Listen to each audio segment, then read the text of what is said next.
Hi, I'm Edward Thompson. Welcome to today's episode of Pictures on My Mind. In today's episode, I'm going to interview photographer Paul Bence at his home.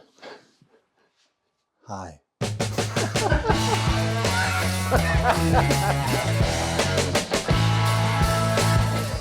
Paul Bence is a photographer who's worked in most of the photo industries as a lifestyle and portrait photographer over 20 years. But his real true passion? Street photography. He's one half of the Idle Hand Society podcast with Dan Higginson, and he's just published his first photo book of his street photography. And it's not your usual book of street photography, it's actually got an idea behind it. This is my first ever interview on Pictures on My Mind, and I was really glad it was with Paul.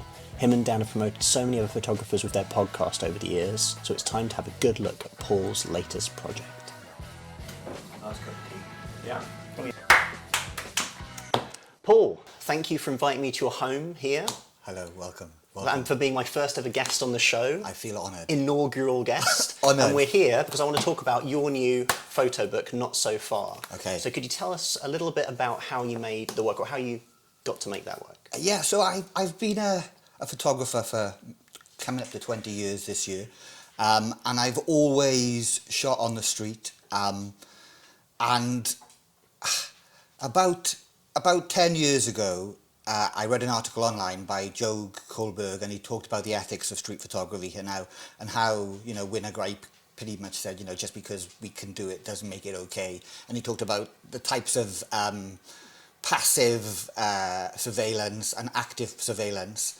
And that swirled around in my head for a really long time, even though I was still making the work. It just, it was something that, how could I make kinder work? It was one of the things that I wanted to try and achieve. And my good friend Dan Higginson had seen this work, and he'd seen me making this work, and he nagged me for it. He said, "Paul, you've got to make a book with this work." And I was like, I don't know. And then I began to sit down and look through the archives, and I found, there was a lot of stuff that I'd taken over the course of 15 years that I'd forgotten that I'd taken even, and it's that part of going back through stuff that you've shot in the past and re-examining it, and then trying to make a body of work from that, and try and tell that story about how much information do we need in an image before we start judging, before we start making a bigger mental image of what that person is. And I think one of the really amazing and interesting things for me is that, everybody will interpret these images in their own way once I let the book out into the world. And I think that's taken a long time to accept that, It's like, of course, I've shown it to lots of different people, and one of the most amazing things that's come through is that kindness and the tenderness. And I think that was the important thing to me, because I was thinking, if I was going to give this to Rosa when she's 18 and she's looking through the photos and she says, "Dad, what does this mean?" And I said, it just means to be kinder, to look at. I think it's a really lovely work because it's the the proximity's so tight, the crop is so tight. So let me get this right. So this book came about from an edit of work that you'd already had, or did you sort of have this in mind, and did you keep shooting now with this in mind? A bit of both. Of both. I think it evolved naturally. I think there was a bit of prodding from Dan. There was me then spending a long time. I'm really disorganized. I've shot digital for 20 years, and I've got a mass of files, folders within folders. We call it an archive in the business. Yeah, I've got yellow boxes. Yeah, and it's hell, and trying to manage and organise that. So that was my first task, really, to try and organise all my digital folders. I've got a really good French friend, Roland, who is like DIT, and he's a genius, and he came and spent a day with me, and we made a structure, and then I kind of began to drag things into the folder. And then when I was able to look at it and see it, I began to pull things, thinking, that's good. And then I made loads of dummy books, just printing and is that good? I had it on my wall for ages. Yeah, because the thing is, with so many of the shots, they're so close. Yeah. I mean, it's all so tight. And I can imagine that when you were shooting, you were just doing some classic reportage, you were doing some landscape, there's a portrait. Yeah. But all the while, you were doing essentially what are detail shots, right? Yeah. So, is that something you always had in mind? Because clearly you were doing it the whole time, right? Yeah, the whole time. That is the amazing thing, because I didn't think I had been doing it. And when you look back, I've been doing this for a while, and it's there, and then they keep appearing, and they're like, oh my God, there's another one, and there's another one. And I don't know what that is. I don't think you see it as you're doing it, because I think you're constantly evolving as a photographer, and you know, that understanding.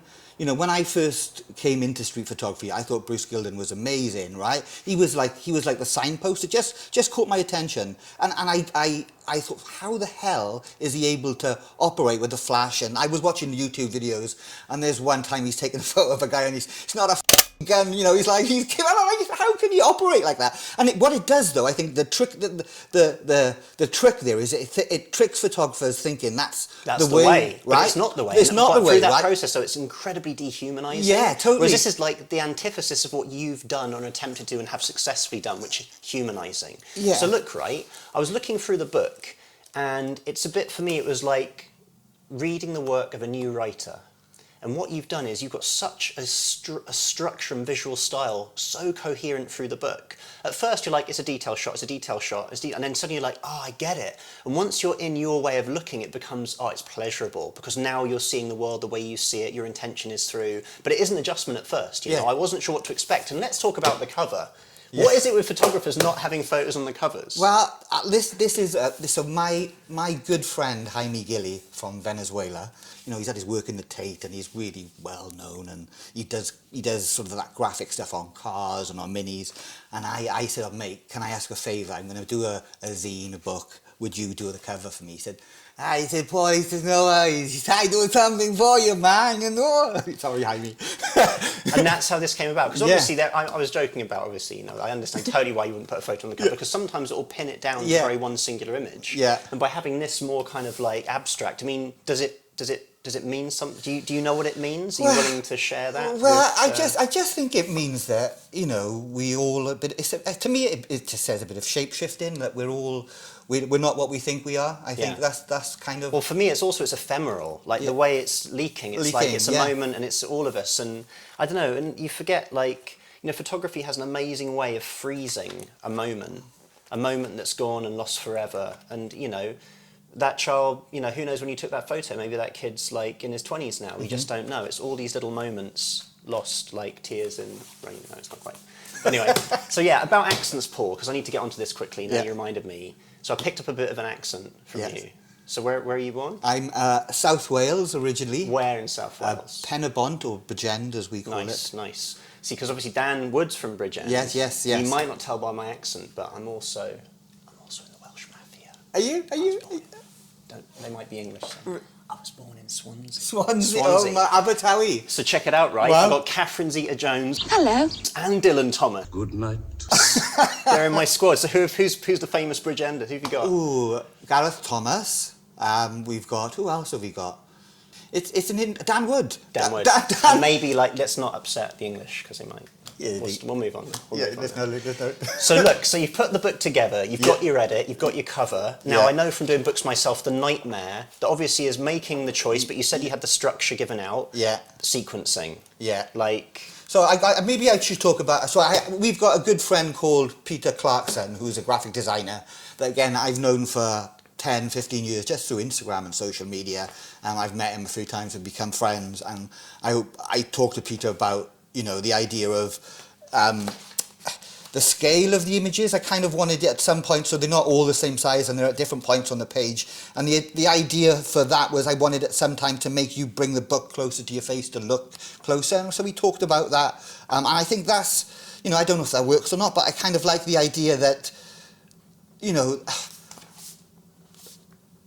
I've always wanted to make a book, but I think there's something in, you know, white paper and the way that we're maybe forced by how books are made, that we have to follow this structure and this documented process.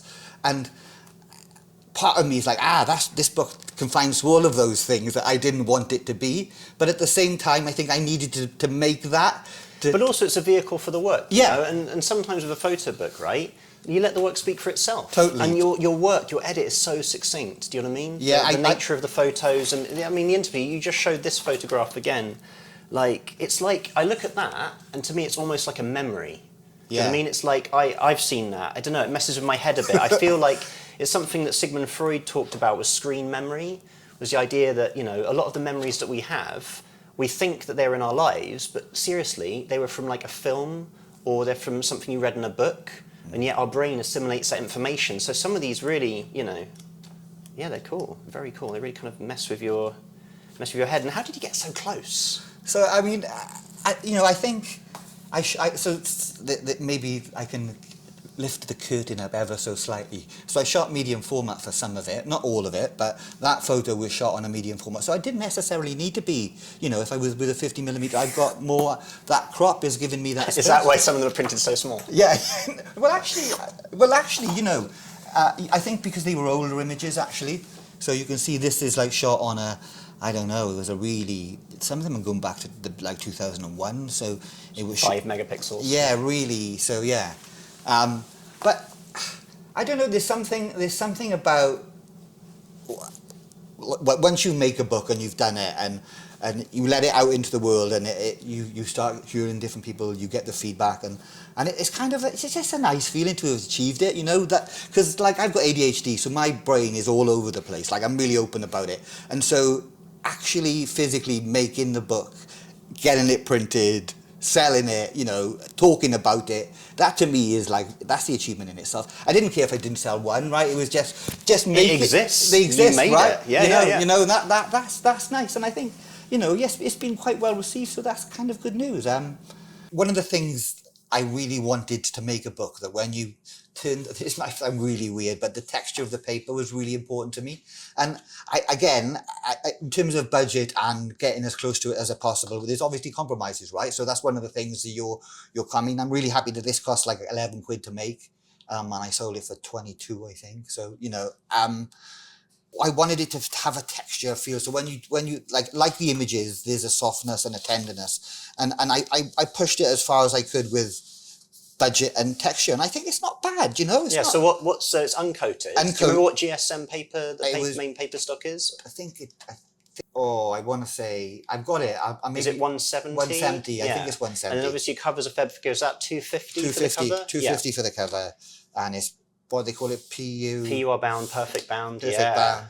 So how many did you print, and how much was the run? So I printed 200, and it came to, I think it was 1,700 quid, I think, about that. Yeah. Does that work out? Yeah, and that was printed digitally. Yes, printed digitally. Because that's a really cool thing about digital printing now, is you can print these kind of smaller runs. Absolutely. And the thing is, doubling up doesn't actually save you much money. Whereas if you're printing offset, you've got to go 500 just to make it work. Well, and exactly. Again, print quality of digital. My God, I did my first scene, I think, in 2011. And like the print quality wasn't great. I think digital printing has come a long way. It's amazing now, isn't it? I mean, I still think it's digital printing, but it's still really, there is something about the shine and the texture and the images that I really like. I mean, yeah, it's I'm proud of it, I think. I mean, considering, again, like I say, how hard it is to make a book and to put it concisely into a set of images that means something is really difficult, right? It's not, like, I don't think, like, if I had done that book that I was going to do 10 years ago before I did this one, I think I would really have regretted it, because I was so early on in my career. It was just, I want to make a book, but without thinking about... But the crazy thing now is, I mean, I've taught on photography degrees in London, where the first unit is making a photo book, which to me is just like, it just sounds so nuts. Like, it's such a huge undertaking, let alone making the work. The work is so, obviously the work takes time, it's so important. Yeah. I mean, there's the guy that was a designer, guy runs Goss Publishing, he says he's a great designer. He can't polish a turb, he can roll it in glitter, and that's his whole ethos. Like, he can, in the process of a book, you can magic work together. But man, you've got to start with good work, and that does take time, like you were saying. I still can't get over the fact that you were shooting that so many of those photos were so close and so intimate for so long. I know some of them were cropped in, but that's obviously like a conscious decision you had even way back. When was the Kohlberg thing that you read? When was that? I think that must have been about 2009 or 10. So that was about halfway through your process. Yeah. So maybe that spoke to you, because on some subconscious level you were already doing that, because you knew you weren't a Bruce Gilden. Yeah, you knew you weren't a hijacker. Exactly. You were like, you found a way to make it work for you. And in that trade-off, what you lacked in his kind of like shock, you gained in intimacy. Yeah. I saw this amazing old video about Cartier-Bresson, having an exhibition, I think, in the 80s, and a couple walk in and says, oh, he's just sort of there, but he's not there. He's like ever present. He's like God. He's like God, right? That's what they said. And it's because of like that slight detachment. It's a very different thing. Now, I'm a bit of a rock and shock 'em, I love Diane Arbus, and I definitely will, I'm going to really engage a situation whenever, and that's just my personality. But then I made that... Sorry. It's okay. I made that work for me. It's okay, we'll keep going. I made that work for me. Okay. Because obviously for your personality, you don't want to be a rock 'em and shock 'em. Nah. You've got something else going on, and you've made that work. And I think it's taken a long time to figure that out. It's not, I don't think, originally I was like, wow, I can be a rock and shock 'em, but it felt uncomfortable. It didn't feel natural. It was like, there must be another way for me, because I love working on the street, and I love the freedom that it gives you, that you can walk out your front door and you can create an image from nothing. Like, you just walk out the door and there's so much information, even within like 5 meters of your house. I reckon if you really concentrate and you look hard enough, there's something, and maybe it won't be interesting to everybody, but it's it could be something like even the way light falls on a brick, for instance. I mean, I'm jumping the gun here. I remember Martin Salter doing like a little mini interview after he published his last book, and he said, he talked about magic, and I know I sound like a maniac when I say this, but check it out. If you were like a studio portrait photographer, and I know this when I started out, is that you develop some tricks for your lighting, say,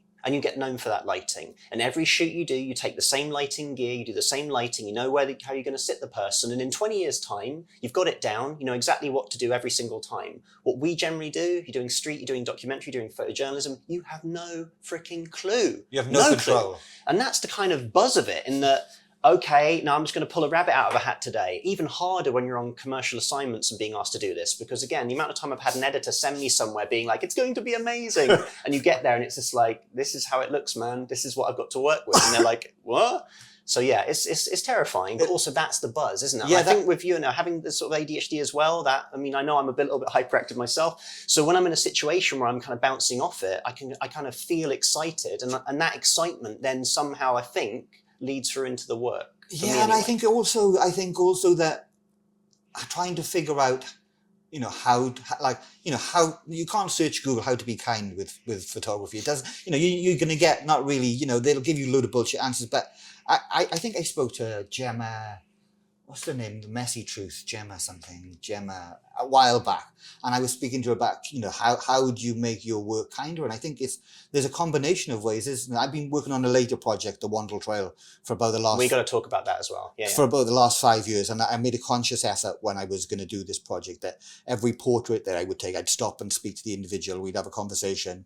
And I'd make... And instantly, that you can see just by looking at the photos, you can see that connection growing. The more portraits that I take, and it's instantaneously. That obviously, by stopping and talking, that you have this moment with somebody in their life, and they'll tell you something interesting or something amazing or something about the area that you never knew, which will lead you to a small museum down the road in somebody's house. And I think that, following those wild connections which lead you from A to B to C is what really excites me. Is like that I don't really have any plan. I know, for the Wandle, I'm going to follow the river from beginning to end, and it's a tributary of the Thames, and anything that comes along the path on that way. But that's the great thing of doing like a site-specific project. So I talked a bit in earlier videos about making projects, and the classic one is like just photograph the square mile of London, or like you're photographing the river, or other photographers photograph rivers or roads. It's just such a great thing, because no matter what you do, no matter what happens, where you go, you've got a pin to stick on it, which is amazing freedom. Because let's face it,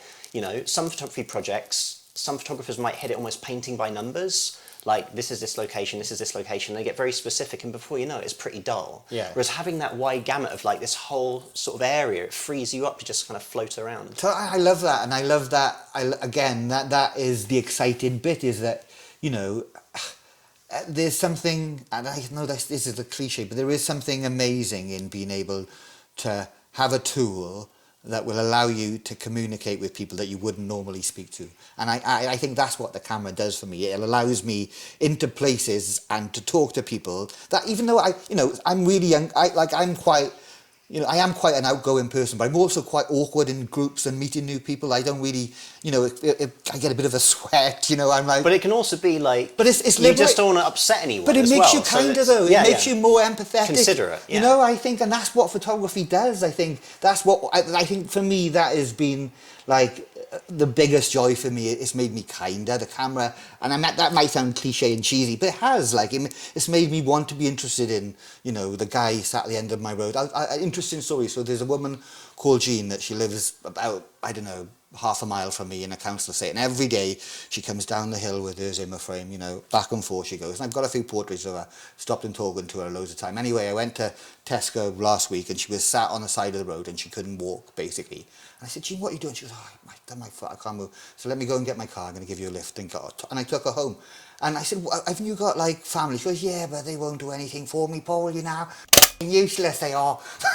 And it was just, I think, you know, without you know, obviously I've seen her go back, and I've stopped to take pictures of her. But if maybe I hadn't had those conversations with her and I'd seen her on the street, maybe I wouldn't have stopped and offered her a lift home. And I think it's a time... Well, some photographers might have just seen her suffering and taken a photo and be like, well, that'd be a good one. That's part of the story. That's a bit of a dip in the story for her narrative. Or look at her struggling there. Well, that'll be a nice But peak. you know, you know, I might have been one of those photographers at my Gildan point and working out, you know, because there's no path on the internet. It doesn't tell you. It's just throwing you information, and you're trying to work out what bits you can take, and then if you take those bits, what does it do to you as an individual, and how does that interpret into the work that you make? And I think it takes a long time to, you know, to get over that shit and forget about it. You know, it's like you've got to go through it to come out the other side, in a way. If that makes sense. Yeah, that's great, Paul. And that's why I think it takes longer to make a body of work that matters, because you at the beginning you have no fucking idea. You know, you don't, do you? You know. But then that's part of the ride, you know, Yeah. you work it out along the way. It's amazing. So look, man, I just realised you got your office upstairs, lots of like books and cameras. Do you mind if we just go off camera and have a little poke around the office? Let's have a little look. Yeah, let's go. Nice. Yeah, that's a lot of photo books. I just think one of my favourite things is just, you know, Sunday morning before anybody gets up at about 6:30, nobody's awake till about 9, so I take a book off the shelf, put on 6 music, and just look through a book. And I guess that's one of my favourite things, like, because I forget, my memory's so crap, and I forget. Come on in. This is the heart of Project Mayhem. This is where it goes down. This is where the magic happens. There we go. So look, man, you got a lot of toys hanging around here. What's this little guy? It's a Fuji gear, quite like. It's got one of those Kex light meters on. Yeah, you got some nice books here. Camera Lucida, some Stephen Hawkins, Chomsky. You got 2 of my favourite photographers on the wall. Yeah. Behind you. So one is Dan Wood. One is early Dan Wood. Which one's early Dan Wood? That one of Marrakesh, basically. This one? Yeah, that's early Dan Wood. And then Trent Park is the other one, basically. That's Minute to Midnight. That's probably one of my favourite books as well. I really like that one. And I've always liked this black and white, gritty, and lots of point and shoot cameras. Love a point and shoot. Oh, my mum had this camera. Great. That one. Well, I remember it distinctly, yeah. And then the Olympus. I mean, it takes wonderful pictures, you know. Yeah. It does. I mean, for a point and shoot, it blows my mind. So here we got a couple of Leicas knocking around. So which one of these do you take out most? Do you know, I bought the M11 and it's manual focus, and because my eyes are so bad, didn't really get on with it. No. I like it, and I got better, and I, you know, slowed you down. But then my wife bought me a Q3 for my birthday. I don't want to say that because it makes me look like such a prick. It's too late. You can get bought presents. You know what? If I was your wife, I'd buy you lovely presents. Thank you. She made it so for making the book. She said, "I'm very proud of you. It's an achievement." And she grab it, give it a grab. But she didn't know. She didn't know that I had an M11. Right. Well, you got dual wielding now. Yeah. So I go like this, like. So I'm walking on the streets now, you know. Yeah, that's it. All right, guys, what's happening? Paul, we're in. Oh, let me take a picture, Gav. Show me some of the stuff here. Look, I noticed you got a Jim Mortram here. Yeah, Jim. I've got the same print. It's a lovely print, isn't it? It's a lovely image. Yeah. It's like one of my favourites of his. I just like there's such a balance to it, isn't there? Yeah, it's a lovely framing, a nice moment. It's really like he's met the child kind of on the sort of eye. It's not, you know, it's just really nice. So this is Trent Park Minute to Minute. I really love this book. And when did you first see this book? I think it's got to be 10, 15, I don't know how old it is, but really early on in my career, and it just blew me away. It blew me away in so many different ways. I think the skill of the certain photographs, the black and white grittiness of the images and how that made me feel a particular way, how he sequenced there's certain sequences in this that just make me smile, and I never thought a photo book could do that, and I think that is the hook. Like, that's been, you know, can you get your work anywhere up to this level? I mean, really interestingly, when I started making these little photo books, I've only just realised this, is one of the first images I put in this little crappy photo book that I made is that. And obviously I'd seen Trent's, and it's, you know, there's no comparison. He's like, I don't know what his is on a light, but mine was on one of those sticky fly sheets that was in the garden, so not quite as dramatic. But I don't know, I just think that it, like you said to me earlier, kind of preloads you, doesn't it? Kind of, you see things and then you're processing them in your own brain. But yeah, I love this work. I mean, there's a particular sequence that I love, which I'm going to get to. I'm going to go flick through these quite quickly, right? But there's one sequence that just, this is it, I think. This is the one. So there it comes in, you get to the fly, and then we flip the page, and I love this. This is what I love. And then there's a guy like a fly, almost his arms spread out on top of a car. And I like those two images in any real world. Like, how do they work? Like, I think that works to me, and maybe in my small brain, that works so well. And there's another one, the human fly. Yeah, buzz, buzz, buzz. And it's so simple, and but it's so hard to do. Like, I think, you know, to do it well. There's another one of a car which almost looks like it's on a beach, but yeah, it's how he. And I like the soft focus and the blurriness of the images, and the tree. It's almost like horrific. It's like what's going on here? It's just almost haunting in a way. Yeah. Sorry, I'm looking just for one for you. It's that nice finish, isn't it? Do you reckon they've had a bit of a laminate put over the images? Yeah, there's almost like a glossiness, isn't there?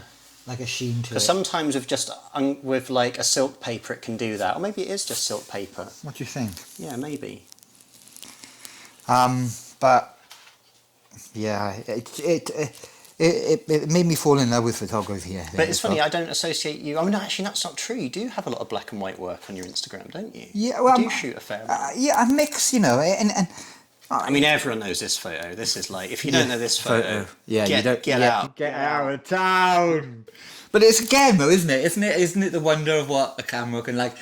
When I look at it, it just makes me smile, and I think that's a really difficult thing, I think, to do with photo books, like to invoke a genuine reaction from somebody. And I think that's kind of what we're trying to do ultimately, is to get a reaction, an emotional reaction out of somebody through a body of work, whether that's through a series of images, through the texture you use for the paper, through how you physically make the book, all of those things, And the funny thing for me is, like, thinking about a book like a record, like a vinyl record or a band's record, like, this is a single. Yeah. You must know this photo. Yeah. You have seen this photo, but you might not know the album, or rather the photo book. And you know what's interesting? Let's see what's next. Go, flip the page. That's the amazing shot, isn't it? Like, so that's a bus or a train going past there, and he's on a he said he took 6 months to get this shot. I think I saw him in a video saying, and he was like, you know, waiting at the tripod, and then this is the shadow of people on the bus going past. It's just mind blowing. Yeah, it's great. Skill, right? Well, that's there's your Robert Frank. Yeah, but do you know you talk about vinyl records, and I think there's an interesting analogy here that, as photographers, right? Do you want to be like maybe Boyzone, or do you want to be Radiohead? So fundamentally, like, do you want to keep churning out the same type of work over and over and over, or do you want to evolve? And like, one more Trent Park really quickly is, like, he's done this recently. It's 4Q the Sun, and it's not. If you wait till you see it, it's nothing like it's nothing like it. It's. But it is Trent, but it isn't, if you know what I mean. And it kind of all does this kind of crazy. You know who's a great photographer evolution is Chris Steele Perkins. Okay. I love his work. He's a Magnum photographer, but, you know, he did an amazing documentary on the Teds at the Teddy Boys, but then he does colour work later on, and he's definitely a photographer whose style kind of changed. And yeah, you know, what you were saying here is very different work. Very different, isn't it? But again, you know, if I'm honest, I'm emotionally much strongly more drawn to this, but I think, again, this is a different type of look-in. I mean, these are what I would call, some of them are complex photographs in terms of they're not straightforward, are they? Like they're asking you to think, which I think is a really interesting thing. Like a lot of photographs don't ask you to think, but these. Yeah.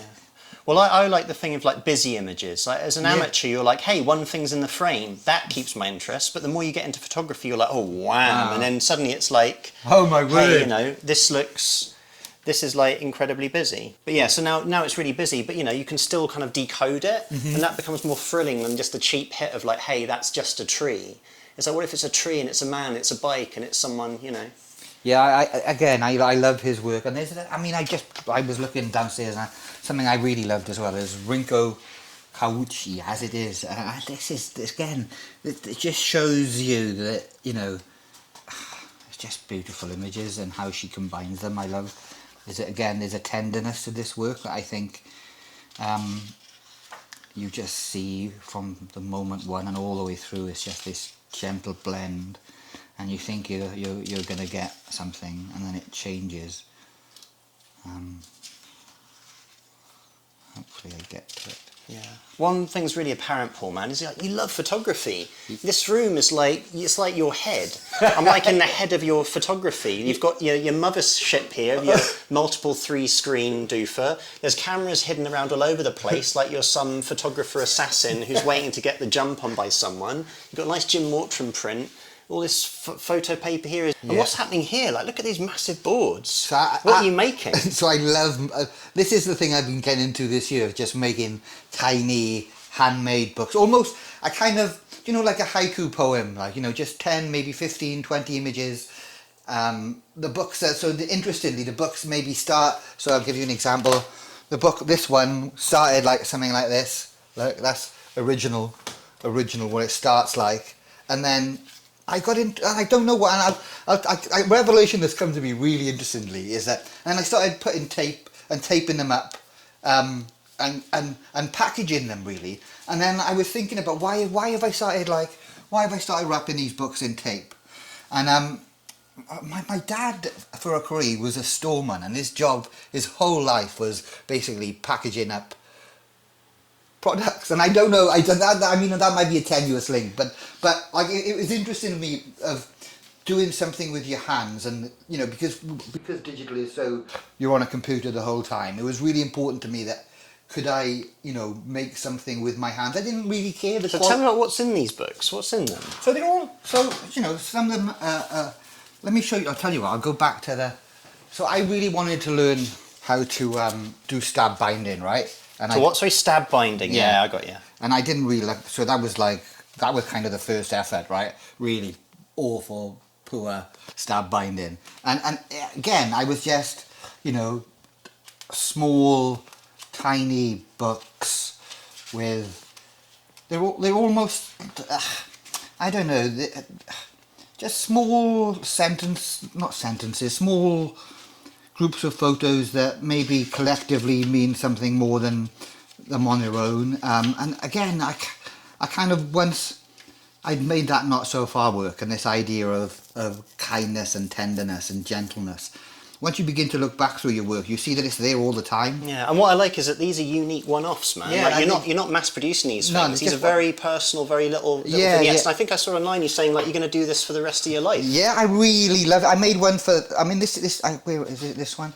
Yeah. So this kind of one is where, you know, it was.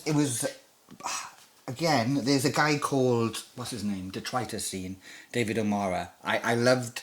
We had David on our podcast a couple of months ago, and Dan got me into David's work, and I love that he takes wallpaper from the jobs that he works on, and he collates that stuff and he makes books. And the one thing that came shouting out to me was, there's something much more personal and intimate about the work if you're making the book yourself. And you know, like, you know, Not So Far is clean, and it's in a white book and, you know, white paper, but these things are the completely opposite of that. I wanted it to be really organic and rough around the edges, and experience and play with textures and materials and collage, and be free, like not be frightened to make the mistakes. Like YouTube is such a wonderful thing, right? You can go on YouTube and it can teach you how to stab bind, and I staple books, and for me, the wonderful thing that photography does is it allows you to. There's no path that says you have to go this way or that way. Like, I think what's really interesting is that I can make these kind of books, and there's no intention of selling them. You know, it's just a really personal. And again, some of it is found photography, some of it is my own photography, some of it is a mixture of both. But experimenting with that process, because in my brain, when I make my Wandle trial book, I want to try and put all that together and make something that's, you know, a bit more touchy-feely, a bit more real, and I think it's all an experiment. Well, that's the whole thing of when you go the sort of independent photo book route, you don't have to worry about mass producing. No, absolutely. You know, yeah. and I like the idea that these are all one-off, unique. Like this one is quite interesting because it was all. So it's called Whilst We Were Young, and I shot a load in nightclubs and Ministry of Sound, and it's all Enemy from the 90s, basically, original Enemy. I bought some and I cut them up and then stuck, you know. And I've sometimes left what was originally behind on the book, because it was like an old Ladybird book, and you know I kind of like it because of Utah Saints behind there. Utah Saints, Utah Saints. Love that song. But I kind of, again, this idea that because you don't have to, like, there's no one person telling you to make work a particular way, and I think what I found over the last 2 years is to make work that I want to see and I like. I think that's more important, and irrelevant of whether I'm success, I don't really care. You know, what's more important is making the work, and that process of getting your hands involved, because I think it takes your mind other places, and when you're doing that you think about the work more. So it's a fun thing, isn't it? Yeah. It's almost like we're photographers. We like series, and there's something nice about now that you're in it. You're already making a series of them. Yeah, and I think you again, each one you learn something. You know, I've been thinking maybe I really would like to learn how to bookbind professionally, like, and maybe I'm going to do a proper course and see if I can, you know, because again, I like that idea of, you know, I've got these skills as a photographer that I've learned and I've acquired. And I know how to take a picture, but there's so many other things that, you know, that fill in that, how to make my work more personal to me, and how to make it more intimate and kind, and all of these things I've been asking myself, how do I do?